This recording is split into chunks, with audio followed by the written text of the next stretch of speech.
IVF treatments పై 20,000 discount. Doctor consultation మరియు ultrasound scan ను ఉచితంగా అందిస్తున్నారు. 49 అంటే సంతానం, 49 అంటే సంతోషం. నమస్కారం అండి, మీ పేరు? నా పేరు భాస్కర్ అండి. ఏం చేస్తుంటావమ్మా? మేము ఒక మధ్యతరగతి కుటుంబంలో వచ్చిన వ్యక్తినండి.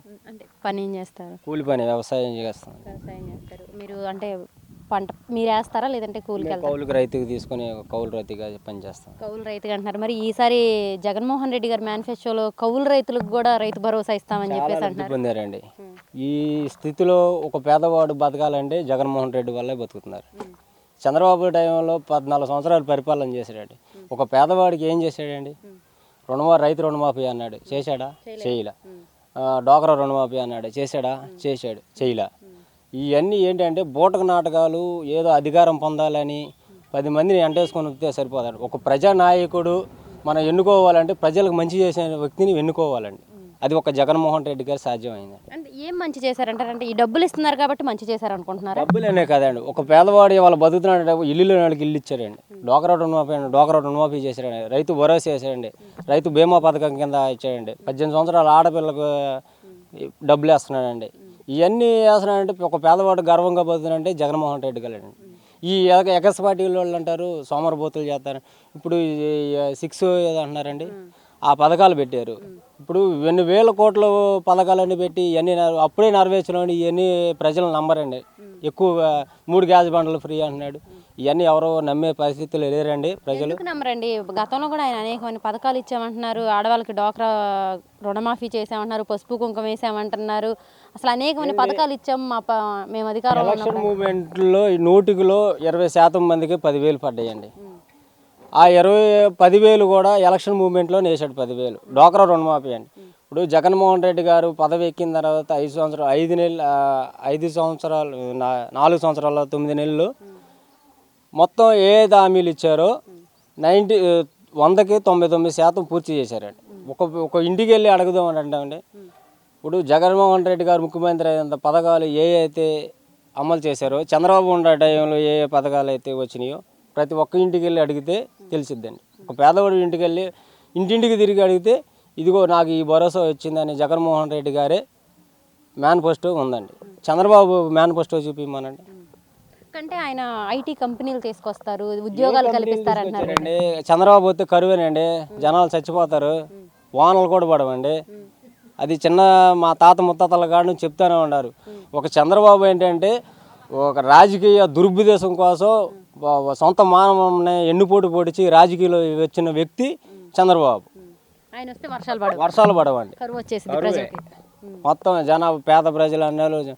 అంటే ఈ రోజులు ఈ స్థితిలో జగన్మోహన్ రెడ్డి గారు ఇళ్ల స్థలాలు ఇచ్చి ఎంత ముద్దుగా ఉన్నాయి చూడండి. ఇళ్ల స్థలాలు గతంలో కూడా మేము ఇళ్ల స్థలాలు ఇచ్చారు అని అన్నారు, ఇవ్వలేదండి. ఇవ్వండి రామానండి. ఏ పార్టీ కాదు, ఒక తెలుగుదేశం కాదు సవాలు విసురుతున్నాను. జగన్మోహన్ రెడ్డి గారు ఇన్ని ఇళ్ల స్థలాలు ఇచ్చాడు అని నేను చెప్తా గర్వంగా.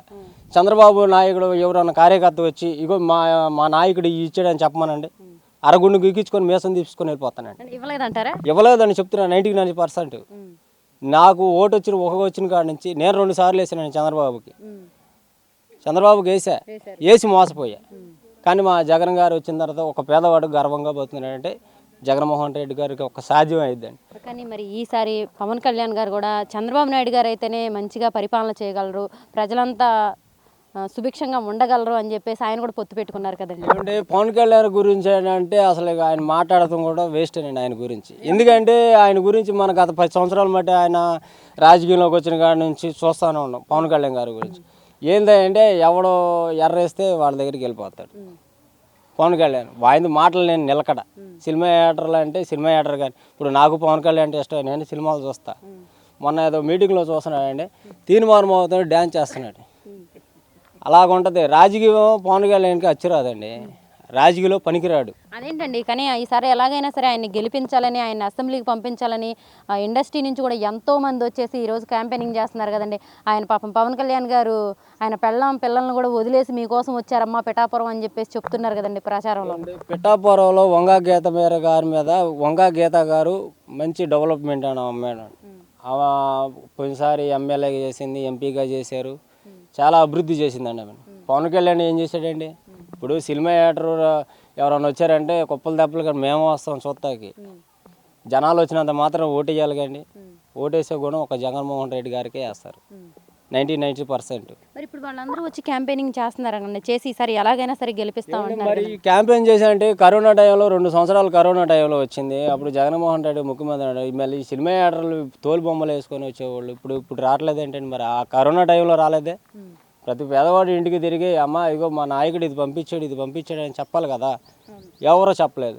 ఇప్పుడు ఈ రోజులో ఎలక్షన్ వచ్చిందని ఒక మంచి వ్యక్తి మంచి పనులు చేసే బురద చల్లటాకే తప్ప ఒక రాజకీయ నాయకుడికి పవన్ కళ్యాణ్కి రాజకీయం చేసే వ్యక్తి కాదు, నాకు చేయలేరు. ఒక ఎమ్మెల్యే సీటు కదా, ఎమ్మెల్యే గేట్ కూడా తాకనేవాళ్ళు ప్రజలు, అంతే.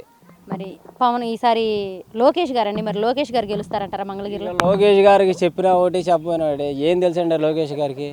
ఎందుకనండి ఒక మీటింగ్లో వచ్చి సరైన రాజకీయ లెక్కలు చెప్పమంటే ఏదేదో చెప్తా ఉంటాడు. ఇప్పుడు జనాలు రాబెట్టుకోవడానికి డబ్బులు ఇస్తే నేనే వెళ్తా, అట్లా వస్తున్నారు జనాలు వచ్చేంత మాత్రాన తెలుగుదేశానికి ఓటు వేయరు.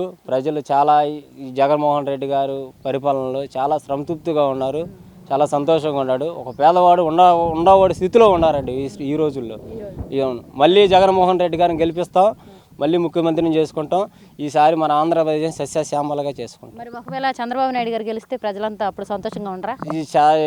ఈ సంతోషం అంటే ఏముందండి, ఇక వలసలు పెట్టి వెళ్ళిపోతా అన్నారు. సో మీకు మేము వెళ్ళిపోవాలి చంద్రబాబుకి వెళ్తే.